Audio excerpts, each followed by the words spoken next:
سے بھی پیارا ہے ہمیں اپنا ترنگا، اس کے لیے ہم اپنی جان کو بھی قربان کریں گے، جھگڑانا کبھی ہندو مسلمان کریں گے۔ ماشاءاللہ بچوں نے بہت اچھے انداز میں اپنے پروگرام پیش کیے ہیں،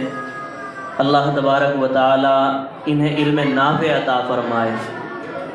دیکھو یہ بچے ہماری زندگی کا اثاثہ ہے، ایسا اثاثہ جو ہمارے لیے آخرت کا بھی سرمایہ ہے اور اس دنیا کا بھی سرمایہ ہے۔ ان کے اندر اگر راست بازی ہوگی، حقیقت شناسی ہوگی اور ہمدردانہ رویہ ان کے اندر پیدا ہوگا تو یہ یقیناً ہمارے لیے دنیا میں بھی راحت کا سبب بنیں گے اور آخرت میں بھی اللہ رب العزت انہیں ہمارے لیے ذخیرہ آخرت بنائے گا۔ میرے بزرگوں، میں چند منٹ آپ کی توجہ چاہتا ہوں اور آپ حضرات کو تاریخ کا کچھ ماضی جو ہم اس ملک میں گزار چکے ہیں وہ آپ حضرات کے سامنے پیش کرنا چاہتا ہوں۔ آپ حضرات کو یہ بھی معلوم ہوگا کہ ہمارے ملک میں انگریزوں نے تقریباً 300 سال ہمارے ملک کو چوستے رہے، اس کے خزانوں کو لوٹتے رہے، کھسوٹتے رہے۔ آج سے تقریباً 400 سال پہلے اس ملک کی خوشحالی پر، اس ملک کی ترقی پر اور اس ملک کی شادابی پر انگریز کی بری نظر پڑی۔ سن 1600 میں سب سے پہلے واسکو ڈی گاما ایک کیپٹن ہوا ہے پرتگال کا، وہ ہندوستان میں سب سے پہلے وارد ہوا اور اس نے یہاں سے تجارت کی اور جو وہ کر سکتا تھا لوٹ مار کی، جتنا اثاثہ یہاں سے لوٹ سکتا تھا وہ یہاں سے لے کر کے گیا۔ چنانچہ پرتگیزیوں نے اس ملک میں سب سے پہلے اپنی تجارت کو شروع کیا تھا اور بہت سارے علاقے انہوں نے اپنے قبضے میں لے لیے تھے۔ اب ان کے دیکھا دیکھی بہت سارے یورپی ممالک کو اس چیز کی خواہش ہوئی، تمنا ہوئی کہ ہم بھی اس مشرقی ملک کو جا کر کے دیکھیں اور ہم بھی اس سے نفع حاصل کریں۔ چنانچہ اس وقت یورپ کے 101 تاجروں نے مل کر کے 1601 میں پہلی دفعہ 30,000 پاؤنڈ کا سرمایہ تیار کیا اور ملکہ الزبیتھ سے اس کی منظوری لی کہ ہم ملک ہندوستان میں تجارت کرنا چاہتے ہیں۔ چنانچہ وہاں کی حکومت نے انہیں ساری سہولتیں فراہم کی کہ تم تجارت کرنا چاہتے ہو، کیونکہ تجارت زندگی کی ایک ضرورت ہے۔ بغیر تجارت کے بہت ساری مشکلیں اور بہت ساری چیزوں سے محرومی ہوتی ہے۔ یورپ کی حکومت نے ان کا خوب تعاون کیا اور جب وہ ہندوستان میں آئے تو اس وقت جو یہاں کے بادشاہ تھے انہوں نے ان کی پوری رعایت کی کہ آپ ہمارے ملک میں آ کر کے سہولت کے ساتھ تجارت کریں۔ ان کے لیے رستوں کو مامون بنایا، ان کے لیے تجارت کو آسان بنایا، ان کے لیے یہاں ٹھہرنا، کھانا، رہنا، سہنا سب آسان کر دیا۔ ان کی کمپنیوں کو انہوں نے اس وقت ایک کمپنی کا سنگ بنیاد کیا جسے آج بھی تاریخ میں ایسٹ انڈیا کمپنی کے نام سے جانا جاتا ہے۔ چنانچہ انہوں نے اس ملک سے تاریخ میں لکھا ہوا ہے کہ اس زمانے میں جس زمانے میں ایک کمپنی کے نوکر کی تنخواہ 8 روپے ہوا کرتی تھی، صرف 8 روپے، اور تاریخ میں لکھا ہے کہ اس دور میں سن 1600 کی ایک شتابدی میں 100 سالوں کے اندر صرف ہندوستان سے جو سرمایہ کمایا اس کی تعداد 29 کروڑ روپے لکھی ہے، 29 کروڑ پاؤنڈ لکھی ہے، روپے بھی بہت کم بلکہ پاؤنڈ لکھے ہیں، جو بہت بڑی تعداد بیٹھتی ہے۔ جب صرف تنخواہ 8 روپے ہوا کرتی تھی سرکاری نوکر کی، اور اس کے بعد انہوں نے 1757 تک اسی نہج پر ہندوستان کو لوٹتے رہے، کھسوٹتے رہے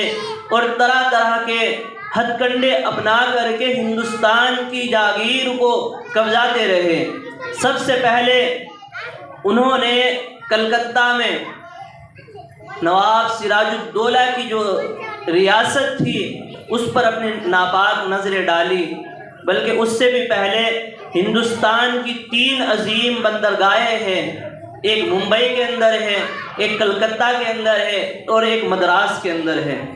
1600 کے اخیر تک کے انہوں نے ان تینوں بندرگاہوں کو اپنے پورے اختیار میں لے لیا تھا۔ بمبئی کی جو بندرگاہ ہے وہ اس وقت پرتگالیوں کے قبضے میں تھی، لیکن ایسٹ انڈیا کمپنی نے پرتگالیوں سے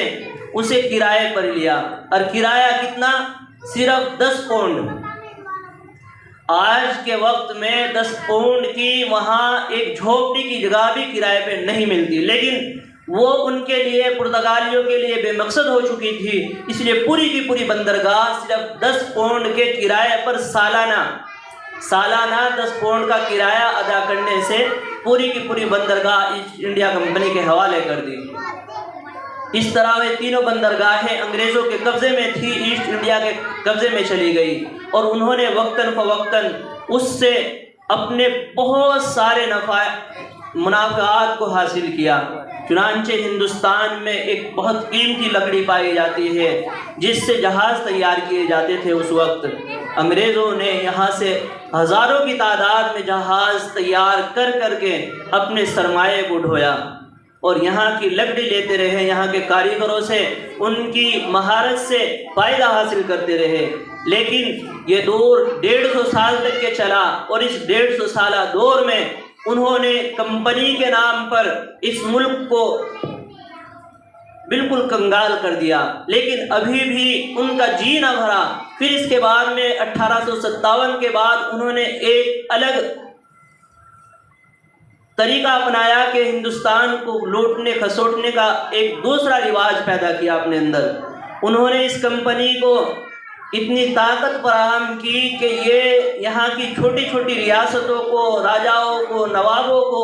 مار سکے، انہیں تحفظ فراہم کر سکے اور ان کی حکومتوں کو گرا سکے، بنا سکے۔ چنانچہ نواب سراج الدولہ کی ریاست کو لوٹنے کھسوٹنے کا جو سلسلہ تھا وہ یہیں سے شروع ہوا۔ میر جعفر سے انہوں نے وعدہ کیا کہ ہم آپ کو تخت دیں گے، بادشاہت دیں گے، ریاست کی حاکمیت دیں گے، تو انہوں نے اس لالچ میں آ کر کے ان سے غداری کی، نواب سراج الدولہ کو دھوکہ دیا، اور ان کی حکومت، ان کی فوج میں اس وقت تقریباً 30,000 سپاہی موجود تھے۔ اتنی بڑی فوج اور سامنے ایسٹ انڈیا کمپنی کے صرف 3,000 سپاہی، وہ منظم تھے، ماہر تھے، لیکن اس سے بھی بڑا ظلم و ستم یہ کہ یہ جنگ صبح کو 8 بجے شروع ہوتی ہے اور دن کے 11 بجے یہ جنگ اپنے اختتام کو پہنچ جاتی ہے۔ تاریخ میں اس سے زیادہ آسان جنگ کوئی نہیں ملتی جو چند گھنٹوں میں سمٹ گئی ہو، جسے صرف 3,000 سپاہیوں نے بغیر کسی بڑے خسارے کے اپنے قبضے میں لے لیا ہو۔ تو میرے پیارو، یہ نتیجہ تھا غداری کا، بے وفائی کا اور حاکمیت کے لالچ کا۔ چنانچہ جب میر جعفر کو انہوں نے حاکم بنایا تو 2 لاکھ پاؤنڈ کی قیمت کے اس نے سرمایہ انعام کے طور پر ایسٹ انڈیا کمپنی کو دیے۔ یہ وہ ہے جو میر جعفر نے اپنی خوشی سے دیے۔ اس کے علاوہ جو ایسٹ انڈیا کمپنی نے اس کا سرمایہ لوٹا ہے، وہ تاریخ میں انگریز بھی لکھتے ہیں کہ جو کلکتہ شہر اب سے چند سال پہلے غریب تھا، بے سر و سامانی کے حالت میں تھا، اسے چند سالوں میں دنیا کی جنت بنا کے رکھ دیا، اسے چند سالوں میں دنیا کی جنت بنا کر رکھ دیا، اور اسے بہت خوب ترقی عطا کی، اور دیکھتے ہی دیکھتے وہاں دنیا کی ساری آسائشیں مزین کر دی۔ تو میرے پیاروں، پھر آگے چل کر کے 100 سال تقریباً یہ اس چیز میں لگے رہے، اور 18ویں صدی کے شروع میں 17ویں صدی کے آغاز تک کہ انہیں یہ ہمت نہیں ہوئی تھی کہ یہ ہندوستان میں اپنے آپ کو ایک حکومت کے طور پر ظاہر کر دے۔ چنانچہ سن 1707 میں اورنگزیب رحمۃ اللہ علیہ اس دنیا سے فوت ہو گئے، رخصت ہو گئے، تو اس کے بعد سن 1757 میں انہوں نے پہلی دفعہ ایک ریاست کو اپنے قبضے میں لیا۔ اس کے بعد دیکھا دیکھی ہزارہ ریاستیں جو چھوٹے چھوٹے خطوں پر منحوس تھی، ان کو انہوں نے دیکھتے ہی دیکھتے اپنے قبضے میں لے لیا، اور ان کا اثر و رسوخ اتنا بڑھا کہ ان کے سامنے کوئی کھڑا ہونے کو تیار نہ تھا۔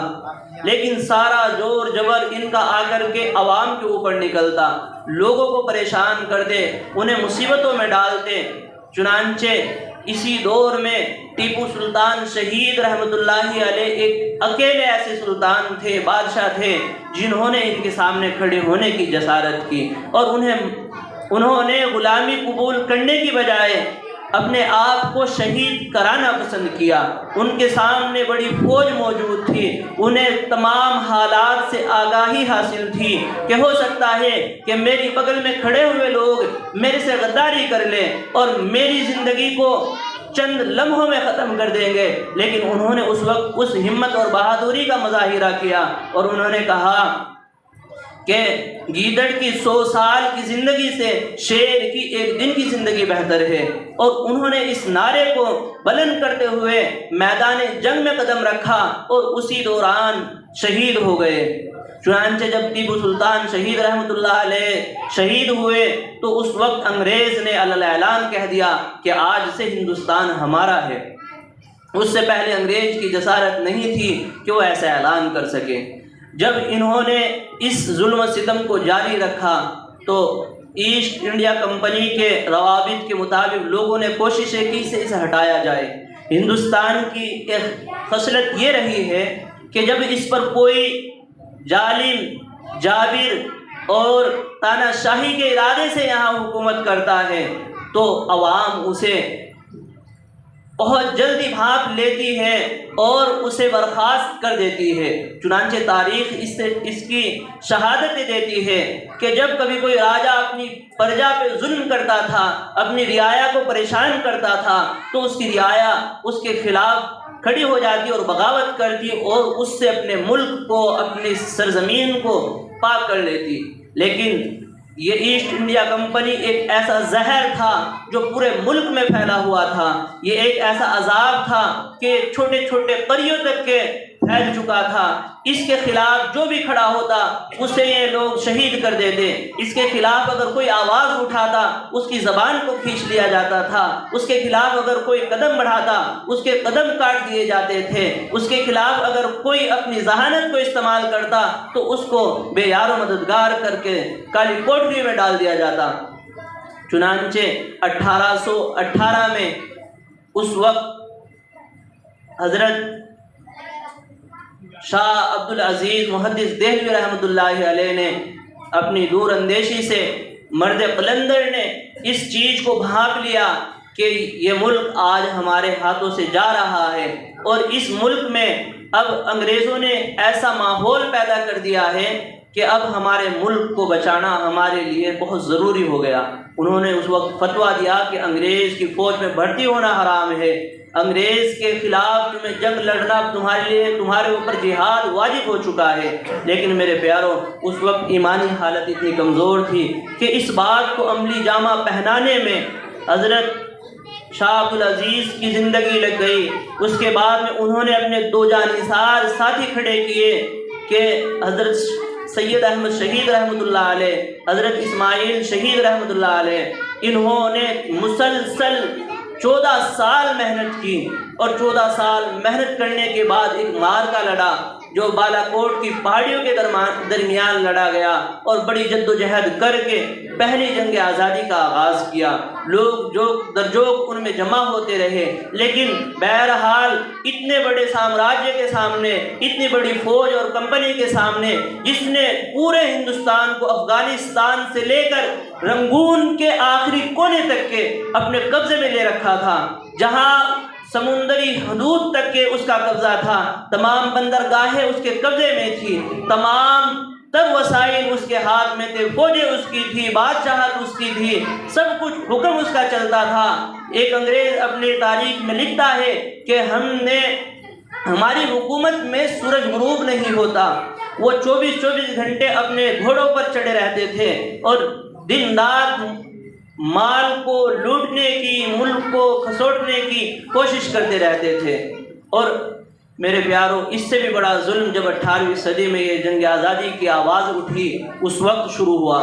کہ جب انہوں نے دیکھا کہ بہت سارے لوگ آزادی کے خواہاں ہیں، تو انہیں اب کسی ایسے فریق کی ضرورت تھی جو ان کے بدلے میں آ کر کے ان سے جنگ کرتا۔ چنانچہ انہوں نے ایک چال چلی کہ مذہبی فرقوں میں لوگوں کو بانٹنا شروع کیا، ہندو مسلمان کو الگ الگ کرنا شروع کیا اور لوگوں میں ایک بد اخلاقی پیدا کی۔ نہیں تو اخلاق کی حالت یہ تھی کہ ہندوستان کی سرزمین پر ہر نو وارث شخص کا اعزاز و اکرام کیا جاتا۔ یہ ہندوستان ہی کے اخلاق کی برکت تھی کہ ان مکاروں کو، عیاروں کو ہندوستان میں قدم رکھنے کا موقع ملا۔ اگر ہندوستان میں رواداری نہ ہوتی، اخوت اور بھائی چارگی نہ ہوتی، محبت اور الفت نہ ہوتی، تو کون انہیں اس سرزمین پر قدم رکھنے کی اجازت دیتا؟ چنانچہ انگریزوں نے ایک مقولہ لکھا، تاریخ میں بڑا مشہور ہے، کہ اگر ہندوستان سے انگلستان کوئی تجارت کرے اخلاقی طور پر، تو یقیناً ہندوستان کے اندر ایسی بہت ساری چیزیں ہیں جن سے انگلستان اخلاقی طور پر فائدہ اٹھا سکتا ہے۔ گورے خود کہتے ہیں کہ ہندوستان کے لوگوں کے اخلاق اتنے اعلیٰ ہیں کہ ہم اگر ان سے ان کے اخلاق کے تجارت کریں تو ہمیں بہت نفع حاصل ہوگا، بہت ساری چیزیں ہیں جو ہمیں سیکھنے کو ملے گی۔ لیکن ہائے افسوس کہ وہ اسے لینے کے بجائے ہمارے اندر سے بھی ختم کر کے چلے گئے۔ میرے بزرگوں، 1818 کے بعد 1832 میں بالا کوٹ میں حضرت سید احمد شہید رحمۃ اللہ علیہ شہید ہو گئے، حضرت شاہ اسماعیل شہید رحمۃ اللہ علیہ شہید ہو گئے۔ لیکن جو انہوں نے آزادی کی، جہاد کی چنگاری پھونکی تھی، وہ اس ملک کے کام آئی۔ 1857 میں ایک بڑی جنگ لڑی گئی جس میں انگریزوں کے پیر ہل گئے، اور جنہوں نے دیکھا، انہوں نے محسوس کیا کہ اب ہماری زندگی، ہماری حکومت یہاں بہت زیادہ نہیں رک سکتی، تو انہوں نے اس پر بہت بڑھ چڑھ کر کے روکنے کی، اسے اپنے قبضے میں لینے کی کوشش کی کہ آزادی کی آواز کو دفن کر دیا جائے۔ چنانچہ انہوں نے بے پناہ محنت کی، علماء اکرام کو اپنے ظلم و ستم کا نشانہ بنایا اور بے شمار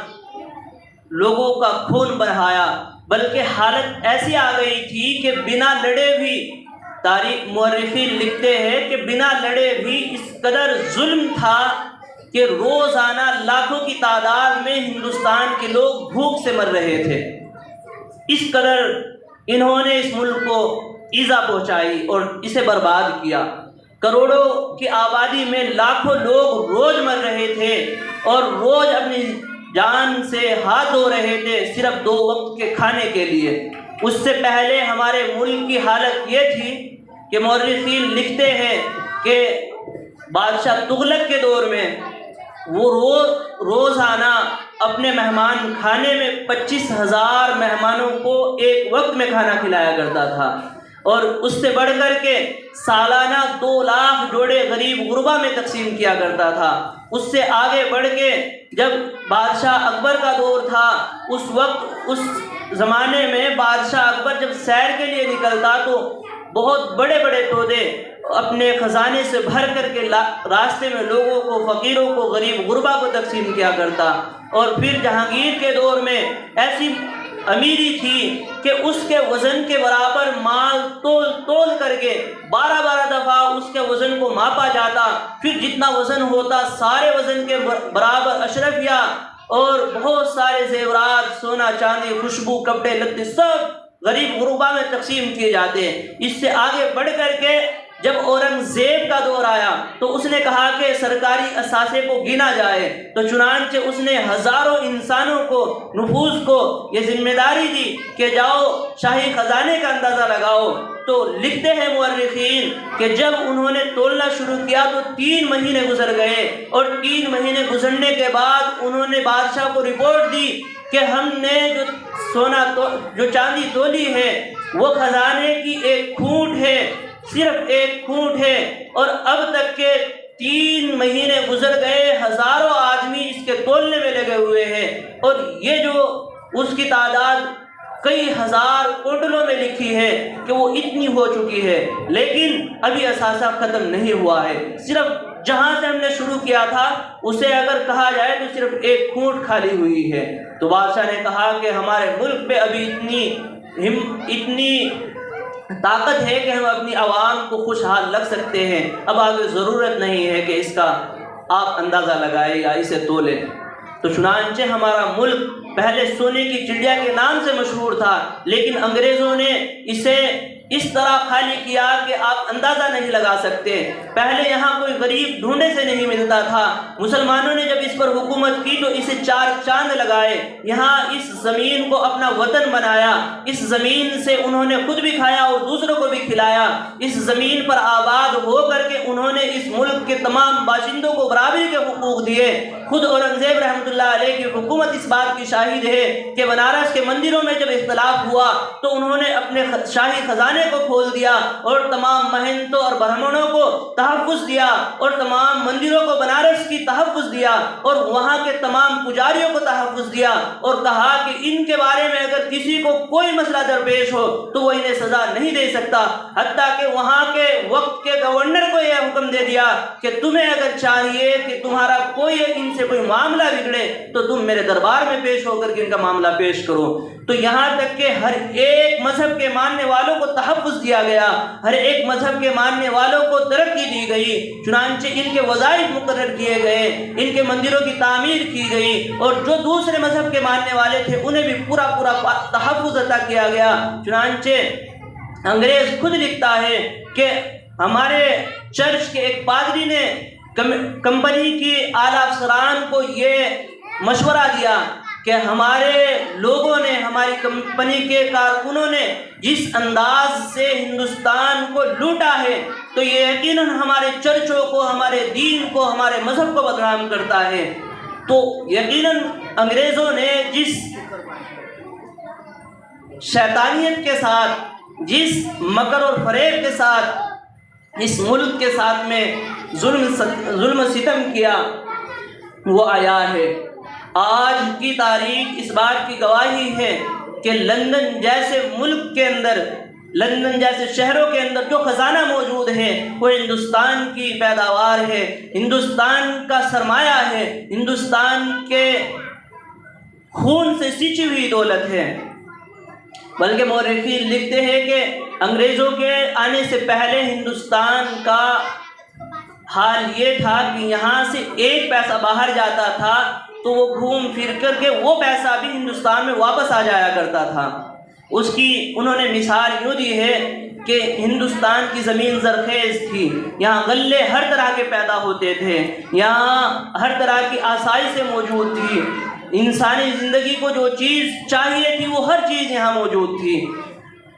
یہاں کے لوگ ماہر فن تھے، بڑے کلاکار تھے، بڑے مہارت رکھنے والے تھے، وہ ہر چیز میں کامل مہارت رکھتے تھے۔ اگر کوئی تاجر آ کر کے یہاں کچھ فروخت کرتا اور وہ سرمایہ اپنے گھر لے کر کے جاتا تو وہ اس سے یہاں کی بنی ہوئی اشیاء کو خریدتا تھا، چنانچہ وہ گھوم پھر کے دولت سارا سرمایہ یہی آ جایا کرتا تھا، اور اسی وجہ سے ملک خوشحال تھا۔ چنانچہ اس وقت کا ایک دور ایسا گزرا کہ تعلیمی میدان میں ہندوستان کا جو مقام تھا وہ سب پر آیا ہے۔ ایک چھوٹا سا شہر تھا ٹھٹا، جسے ٹھٹا کے نام سے یاد کیا جاتا ہے، اورنگزیب رحمۃ اللہ علیہ کے دور میں اس چھوٹے سے شہر میں 400 یونیورسٹی موجود تھی۔ یہ مدرسے، مکتب یا کالج یا اسکول نہیں بلکہ بڑی بڑی یونیورسٹیاں موجود تھی، اور یہ شہر ٹھٹا ایک چھوٹا سا شہر تھا، اس دلی کے مقابلے میں کچھ بھی نہیں تھا۔ تو آپ اندازہ لگائیے کہ کتنے مدارس ہو گئے، کتنے مکاتب ہو گئے، کتنی تعلیمی درسگاہیں ہوگی جس سے اس ملک کو فیض پہنچ رہا ہوگا، اور بے شمار ریاستوں میں تعلیم کا بڑا نظام موجود تھا۔ لیکن میرے پیاروں، انگریز نے سب سے پہلا تعلق تعلیم سے ختم کیا، لوگوں کو غلامی کی زنجیر میں جکڑ دیا۔ ایسٹ انڈیا کمپنی نے جب اپنا تسلط اس ملک پر کر لیا تو اس نے یورپ کے تمام لچے لفنگوں کو، تمام گنڈوں کو، تمام نشہ آور ادویات کے استعمال کرنے والوں کو اکٹھا کر کے ہندوستان بھیجنا شروع کیا، اور 8 روپے ماہانہ تنخواہوں پہ انہیں رکھا، بیٹھ جا، اور انہیں یہاں ہر چیز کی آزادی دے دی۔ وہ لوگوں پر ظلم ستم کرتے، وہ لوگوں کا خون چوستے، ان کے سرمایوں کو لوٹتے، اور جب وہ گھر واپس جاتے 8 روپے تنخواہ لینے والا ایک باشندہ جب انگلستان جاتا تو کئی لاکھ کا سرمایہ لے کر کے واپس جاتا۔ بلکہ ایک انگریز خود اپنے زبان سے ایسٹ انڈیا کمپنی سے ایک سوال کرتا ہے کہ مجھے اس چیز سے آگاہ کیا جائے کہ جو ایک چھوٹا سا نوکر 8 روپے ماہانہ تنخواہ پر آیا تھا، آج وہ اپنے وطن کو واپس جا رہا ہے، اس کی جھولی میں 3 لاکھ روپے موجود ہے، اور اس کے علاوہ بے شمار ساز و سامان اس کے لشکر میں شامل ہے، تو مجھے یہ بتائیے کہ یہ اتنا سرمایہ، یہ اتنا اثاثہ اس کے پاس کہاں سے آیا؟ پھر کہتا ہے کہ جانتے تم بھی ہو اور جانتے ہم بھی ہیں، لیکن نہ تم چاہتے ہو کہ یہ رک جائے، نہ ہمارے اندر ہمت ہے کہ ہم اسے روک سکیں۔ چنانچہ اس کے بعد میں شاہ عالم کا دور تھا، اور انگریزی حکومت پورے تسلط کے ساتھ ہندوستان پر قابض تھی۔ تو ایک انگریز نے جب شاہ عالم کو شاہ ظفر کو قید کر رکھا تھا تو انہیں آ کر کے کہا کہ دمدمے میں دم نہیں، اب خیر مانگو جان کی، اے ظفر ٹھنڈی پڑی شمشیر ہندوستان کی۔ تو شاہ ظفر رحمۃ اللہ علیہ نے اس کا جواب یوں دیا، غازیوں میں بو رہے گی جب تلک ایمان کی، تخت لندن تک چلے گی تیغ ہندوستان کی۔ میرے پیارو، آج ہمارا ملک جس طرف جا رہا ہے یہ انگریزوں سے بھی بدتر دور ہے، یہ انگریزوں سے بھی بدتر دور ہے۔ کسی نے کیا خوب کہا ہے، ابھی تک چمٹی ہوئی ہے زنجیریں غلامی کی، ابھی تک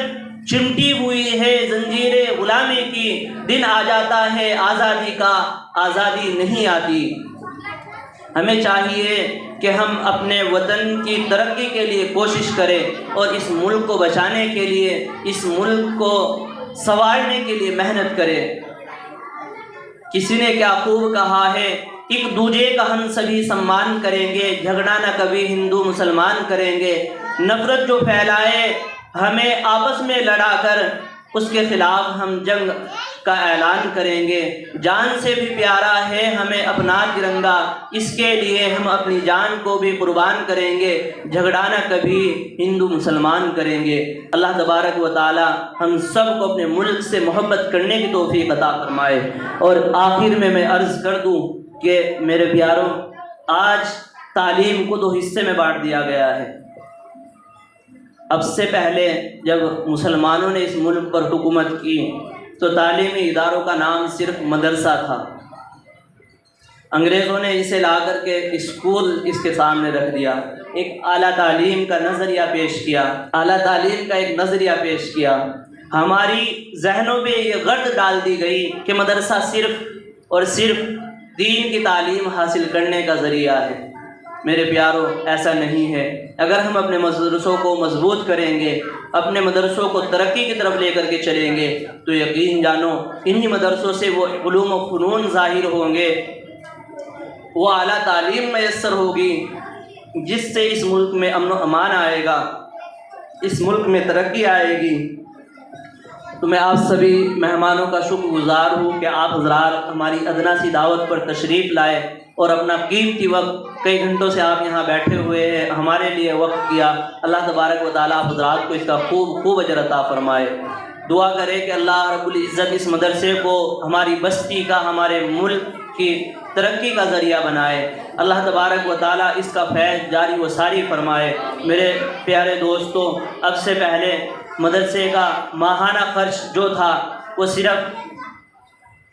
15-20 ہزار روپے رہتا تھا، لیکن اب مدرسے کے اندر 4 استاد پڑھاتے ہیں اور ماہانہ خرچ تقریباً 30 ہزار روپے ہے۔ تو آپ حضرات اس کے لیے بھی کوشش کریں، اور یہ ضرورت پوری نہیں ہوئی ہے بلکہ ابھی اور ضرورت ہے جسے آگے بڑھانے کی ضرورت ہے۔ الحمدللہ حضرات کے تعاون سے اللہ رب العزت نے اس مدرسے کو یہاں تک کہ پہنچایا ہے، اور امید ہے کہ اللہ تبارک و تعالیٰ آگے بھی اس کا فیض جاری رکھیں گے۔ تو آپ حضرات جہاں تک کہ کوشش کر سکتے ہیں میرے پیاروں، ایک آدمی کے کرنے سے کچھ نہیں ہوتا، لیکن جب ہر کوئی اپنی ذمہ داری کو سمجھ لیتا ہے کہ مجھے کیا کرنا ہے، مجھے کیا کہنا ہے، مجھے کہاں جانا ہے، تو ہر کوئی اپنی منزل پر پہنچ جاتا ہے۔ تو آپ سبھی حضرات خود بھی اپنے مدرسے کا تعاون کرتے رہے، اور جن سے آپ حضرات کا تعلق ہے سب تک اس بات کو پہنچائیں کہ مدرسہ ہماری نسلوں کی حفاظت کا ذریعہ ہے،